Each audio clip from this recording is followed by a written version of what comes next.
প্রিয় দর্শক, একবার লজিক্যালি চিন্তা করুন তো, আমেরিকার প্রেসিডেন্ট ডোনাল্ড ট্রাম্প বেইজিংয়ে গিয়ে চীনের প্রেসিডেন্ট শি জিনপিংয়ের সাথে একপ্রস্থ হাই প্রোফাইল মিটিং করে গেলেন। আর ঠিক তার কয়েকদিন পরই কোনো রকম রাগঢাক না করে ওই একই বেইজিংয়ে অত্যন্ত জাঁকজমকপূর্ণভাবে লাল গালিচা সংবর্ধনা দেওয়া হলো রাশিয়ার প্রেসিডেন্ট ভ্লাদিমির পুতিনকে। আপনারা কি ভেবেছেন এটা নিছকই কোনো কাকতালীয় ঘটনা? মোটেও না। আন্তর্জাতিক কূটনীতিতে কাকতালীয় বলে কিছু হয় না। আজ 20 মে 2026 সন্ধ্যায় বিখ্যাত সংবাদ মাধ্যম আল জাজিরায় প্রকাশিত একটি খবরের পিছনের আসল সত্যটা যখন আপনারা জানবেন, তখন আপনারা বুঝবেন, তা আপনাদের আর বুকে বুঝতে বাকি থাকবে না যে আমেরিকার এই তথাকথিত সুপার পাওয়ার স্ট্যাটাস কিভাবে ভেঙে পড়ছে। আজ আমরা এমন কিছু সমীকরণ আপনাদের সামনে তুলে ধরব যা মূলধারার পশ্চিমা মিডিয়া কখনোই আপনাদের সামনে পরিষ্কারভাবে আনবে না। ট্রাম্পের বিদায়ের পরপরই কেন পুতিনকে ডাকা হলো? আর ইরান ইস্যুতে আমেরিকা ও ইসরায়েলকে চীন এবং রাশিয়া মিলে যে চরম বার্তাটি দিয়েছে, তার পেছনের আসল মাস্টার স্ট্রোকটা কি? ভিডিওর শেষের দিকে আমি আপনাদের বেইজিংয়ের সেই গোপন চালটা সম্পর্কে এমন একটা বিষয় জানাবো যা শুনলে আপনারা বুঝতে পারবেন যে কেন পশ্চিমাদের গ্লোবাল আধিপত্যের কফিনে শেষ পেরেকটা ইতিমধ্যেই ঠুকে দেয়া হয়েছে। দর্শক আসুন, আগে আমরা মূল খবরটার দিকে একটু নজর দিই। আজ 20 মে সন্ধ্যায় আল জাজিরায় অত্যন্ত গুরুত্বপূর্ণ একটি সংবাদ ছাপা হয়েছে। খবরের শিরোনাম হলো বেইজিংয়ে চীনের শি জিনপিং এবং রাশিয়ার প্রেসিডেন্ট ভ্লাদিমির পুতিনের বৈঠক। কিন্তু এই খবরের সবচেয়ে ইন্টারেস্টিং লাইনটা হলো মার্কিন প্রেসিডেন্ট ডোনাল্ড ট্রাম্পের আনুষ্ঠানিক চীন সফরের মাত্র কয়েকদিন পরই শি এবং পুতিনের এই হাই ভোল্টেজ বৈঠক অনুষ্ঠিত হচ্ছে।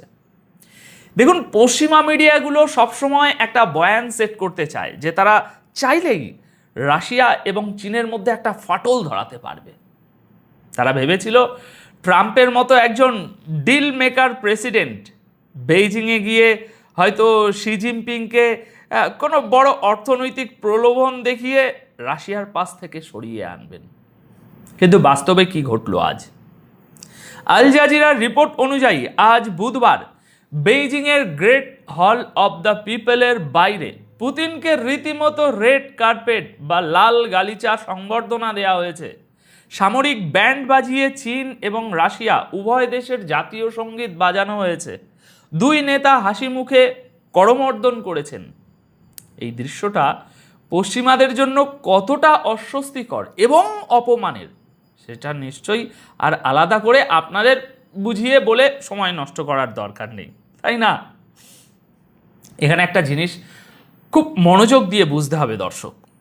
শি জিনপিং এবং পুতিন যখন নিজেদের মধ্যে আলোচনা করছিলেন, তখন তারা একটা অত্যন্ত শক্তিশালী শব্দগুচ্ছ ব্যবহার করেছেন।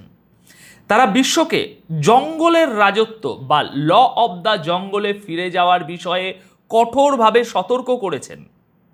এখন প্রশ্ন হলো, এই জঙ্গলের রাজত্ব বলতে তারা আসলে কাকে ইঙ্গিত করছেন? লজিক্যালি চিন্তা করুন। আমেরিকা এবং ইউরোপ দশকের পর দশক ধরে সারা বিশ্বে কি করেছে? যখন খুশি তার উপরে স্যাংশন দিয়েছে, যখন খুশি মধ্যপ্রাচ্যের দেশগুলোতে বোমা ফেলেছে, নিজেদের পছন্দ মতো সরকার পরিবর্তন করেছে, নিজেদের স্বার্থ হাসিলের জন্য তারা একপাক্ষিক নীতি পুরো দুনিয়ার উপরে চাপিয়ে দিয়েছে। এটাই তো আধুনিক যুগের একটা জঙ্গল রাজত্ব, তাই না? আল জাজিরার 20 মে 2026 তারিখের এই রিপোর্টে স্পষ্টভাবে বলা হয়েছে, আজ বুধবার দিনের শেষের দিকে ক্রেমলিন একটি যৌথ বিবৃতি প্রকাশ করেছে। সেখানে তারা সরাসরি বলছে, কিছু রাষ্ট্র ঔপনিবেশিক যুগের মানসিকতা নিয়ে পুরোপুরি বিশ্বের উপর নিজেদের স্বার্থ চাপিয়ে দেওয়ার যে চেষ্টা করছে এবং অন্য দেশের সার্বভৌমত্ব খর্ব করতে চাইছে, তা পুরোপুরি ব্যর্থ হয়েছে। দর্শক, এই কথাটার গভীরতা আপনারা বুঝতে পারছেন? চীন এবং রাশিয়া প্রকাশ্যে পশ্চিমা বিশ্বকে, বিশেষ করে আমেরিকাকে বলে দিচ্ছে যে তোমাদের সেই কলোনিয়াল বা ঔপনিবেশিক মোড়লগিরির দিন শেষ। তোমরা আর চাইলেই অন্য দেশের অভ্যন্তরীণ বিষয় নিয়ে ছিনিমিনি খেলতে পারবে না। এবার আসুন আমরা সবচেয়ে একটা এই বৈঠকের ক্রিটিক্যাল ইস্যুতে যাই, যা গ্লোবাল জিওপলিটিক্সের পুরো সমীকরণ বদলে দিচ্ছে। আল জাজিরার এই একই রিপোর্টে একটি মারাত্মক তথ্যের উল্লেখ আছে। চীনের প্রেসিডেন্ট শি জিনপিং সরাসরি ইরান, ইসরায়েল ও আমেরিকার চলমান যুদ্ধ নিয়ে কথা বলেছেন। তিনি তার রুশ সমকক্ষ পুতিনকে বলেছেন যে এই সংঘাত আর বাড়ানো কোনোভাবেই বুদ্ধিমানের কাজ হবে না এবং অবিলম্বে একটি পূর্ণ যুদ্ধবিরতির প্রয়োজন। শি জিনপিং বলেছেন একটি ব্যাপক যুদ্ধবিরতি এখন সবচেয়ে জরুরি, নতুন করে সংঘাত শুরু করা চরম অনুচিত। দর্শক, আসল ব্যাপারটা হলো আমেরিকা এবং ইসরায়েল মিলে মধ্যপ্রাচ্যে যে আগুন লাগিয়েছে তাতে পশ্চিমাদের নিজেদের অর্থনীতি এবং সামরিক শক্তি এখন খাদের কিনারে এসে দাঁড়িয়েছে। পশ্চিমা বিশ্ব সবসময়ই চেয়েছিল ইরানকে ধ্বংস করে মধ্যপ্রাচ্যে একেবারে নিজেদের একচ্ছত্র আধিপত্য বজায় রাখতে, কিন্তু তারা হিসাবের খাতায় একটা মস্ত বিরাট বড় ভুল করে ফেলেছে। তারা বুঝতে পারেনি যে রাশিয়া এবং চীন এখন আর 90-এর দশকের সেই দুর্বল দেশ নয়। ব্রিক্স এবং গ্লোবাল সাউথ এখন একটা বহুমেরু বিশ্বের দিকে প্রবল বেগে এগোচ্ছে। ইরান এখন এই নতুন অ্যান্টি ওয়েস্ট ঐক্যের একটা অত্যন্ত গুরুত্বপূর্ণ অংশ। চীন যখন প্রকাশ্যে আমেরিকার নাম নিয়ে ইরানের উপর যুদ্ধের বিরোধিতা করছে এবং যুদ্ধবিরতির কথা বলছে, তার মানে হলো চীন সরাসরি ইরানকে তাদের ডিপ্লোম্যাটিক শিল্ড বা কূটনৈতিক ঢাল দিচ্ছে। ট্রাম্প বেইজিং থেকে ঘুরে যাওয়ার কয়েকদিনের মাথায় পুতিনের সামনে দাঁড়িয়ে চীনের এই স্টেটমেন্ট আমেরিকার গালে কি বলবো, বিশাল একটা চাপেটাঘাত ছাড়া আর কিছুই এই মুহূর্তে আমার মুখ থেকে বেরোচ্ছে না। আসুন এবার একটু অর্থনীতির দিকে নজর দেওয়া যাক দর্শক, এটাও খুব ইন্টারেস্টিং। পশ্চিমা বিশ্ব যখন ইউক্রেন যুদ্ধের পর রাশিয়ার উপর ইতিহাসের সবচেয়ে কঠোর স্যাংশন দিল, তাদের উদ্দেশ্য কী ছিল? তারা ভেবেছিল রাশিয়ার অর্থনীতি তাসের ঘরের মতো ধসে পড়বে, পুতিনকে হাঁটু গেড়ে বসতে হবে। কিন্তু আল জাজিরার এই রিপোর্টেই পুতিনের কথাটা শুনুন। পুতিন কি বলছেন? পুতিন বলেছেন জ্বালানি খাত হচ্ছে রাশিয়া এবং চীনের অর্থনৈতিক সহযোগিতার মূল চালিকা শক্তি। পশ্চিমা দেশগুলো যখন রাশিয়ার সাথে অর্থনৈতিক সম্পর্ক ছিন্ন করল, তখন চীন রাশিয়ার তেলের সবচেয়ে বড় ক্রেতা হিসাবে আবির্ভূত হলো। আল জাজিরার বেইজিং প্রতিনিধি ক্যাটরিনা ইউ তার রিপোর্টে জানাচ্ছেন যে ইউক্রেন যুদ্ধের পর ইউরোপে রাশিয়ার যে গ্যাস যেত তা পুরোপুরি বন্ধ হয়ে যায় এবং রাশিয়ার সেই রাজস্ব দরকার ছিল, আর চীন সেই শূন্যস্থান দারুণভাবে পূরণ করেছে। দুই নেতা অর্থনীতি, পর্যটন, শিক্ষা এবং জ্বালানি নিরাপত্তা নিয়ে প্রায় 40টি চুক্তিতে স্বাক্ষর করেছেন। দর্শক, এটাই হচ্ছে পশ্চিমা নীতি নির্ধারকদের সবচেয়ে বড় কৌশলগত ব্যর্থতা। তারা নিজেদের পায়ে নিজেরা কুড়ুল মেরে রাশিয়া এবং চীনকে একে অপরের সবচেয়ে বিশ্বস্ত মিত্রে পরিণত করেছে। তারা রাশিয়াকে সস্তা জ্বালানি বিক্রি করতে বাধ্য করেছে, আর চীন সেই সস্তা জ্বালানি দিয়ে নিজেদের ম্যানুফ্যাকচারিং ইন্ডাস্ট্রিকে আরও শক্তিশালী করে পশ্চিমাদেরই গ্লোবাল মার্কেট থেকে আছড়ে ফেলেছে। এটাই খেলা।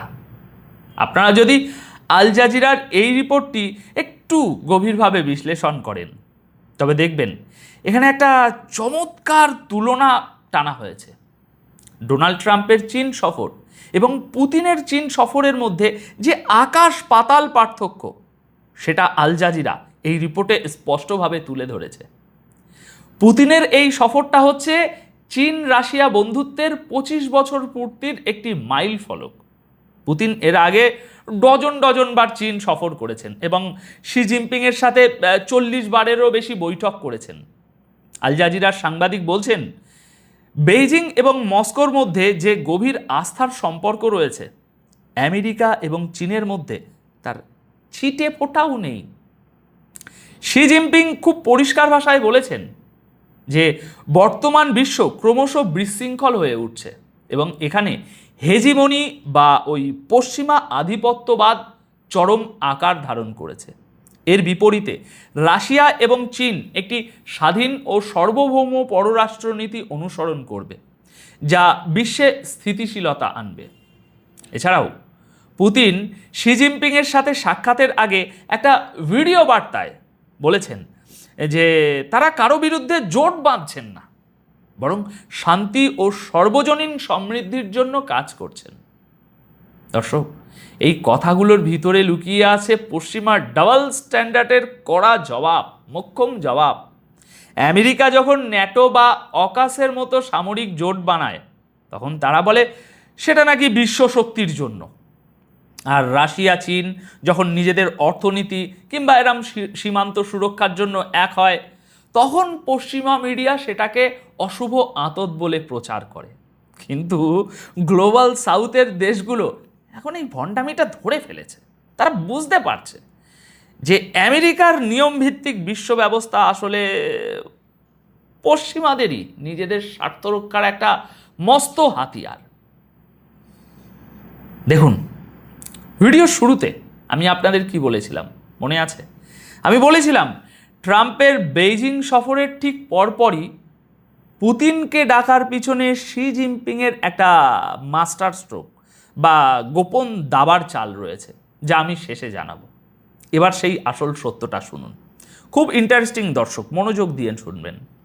দর্শক, লজিক্যালি ভাবুন, ডোনাল্ড ট্রাম্প একজন আপাদমস্তক ব্যবসায়ী মানুষ। তিনি বেইজিংয়ে এসেছিলেন ডিল করতে। তার মূল লক্ষ্য ছিল আমেরিকার বাজারে চীনের পণ্যের উপর ট্যারিফ কমানোর একটা টোপ দিয়ে চীনকে ইরান এবং রাশিয়ার বলয় থেকে একটু দূরে সরিয়ে আনা। ট্রাম্পের হিসেব ছিল চীন হয়তো নিজেদের অর্থনীতির একটা ওই সাময়িক স্বার্থে আমেরিকার সাথে একটু আপোষ করবে এবং ইরান ইস্যুতে ইসরায়েল ও আমেরিকার যে আগ্রাসন চলছে সেখানে নীরব থাকবে। কিন্তু শি জিনপিং ট্রাম্পকে এক প্রকার খালি হাতে বিদায় করেছেন, আর ট্রাম্প আমেরিকার মাটিতে পা রাখার আগেই পুতিনকে বেইজিংয়ে ডেকে লাল গালিচা দিয়ে শি জিনপিং আসলে ওয়াশিংটনকে একটা অত্যন্ত কড়া এবং চূড়ান্ত মেসেজ দিয়েছে। মেসেজটা হলো, আমাদের কোর ইন্টারেস্ট বা জাতীয় স্বার্থ বিক্রি করে আমেরিকার সাথে কোনো ডিল হবে না। ইরান আমাদের স্ট্র্যাটেজিক পার্টনার, আর রাশিয়া আমাদের সবচেয়ে পরীক্ষিত বন্ধু। তোমরা মধ্যপ্রাচ্যে বা ইউক্রেনে যাই করো না কেন, মাল্টিপোলার ওয়ার্ল্ডের যে আর্কিটেকচার আমরা তৈরি করেছি সেখান থেকে এক চুলো আমরা নড়ব না। এই একটা চাল দিয়ে শি জিনপিং আমেরিকার পুরো নেগোসিয়েশন পাওয়ার বা ওই যে দর কষাকষির যে অহংকার সেটাকে মাটিতে মিশিয়ে দিয়েছে। পশ্চিমাদের যে একটা বহু পুরনো ডিভাইডেড অ্যান্ড রুল পলিসি বা ভাগ করো শাসন করো নীতি ছিল, তা আজ বেইজিংয়ের মাটিতে এক প্রকার মুখ থুবড়ে পড়েছে। দর্শক, গ্লোবাল পাওয়ার শিফট বা ক্ষমতার ভার কেন্দ্র এখন পুরোপুরি ইস্টের দিকে ঘুরে গেছে। আপনারা যতই পশ্চিমা মূলধারার খবর দেখুন না কেন, আসল সত্য হলো আমেরিকা এবং ইউরোপের এই যে একচেটিয়া আধিপত্য তার দিন শেষ।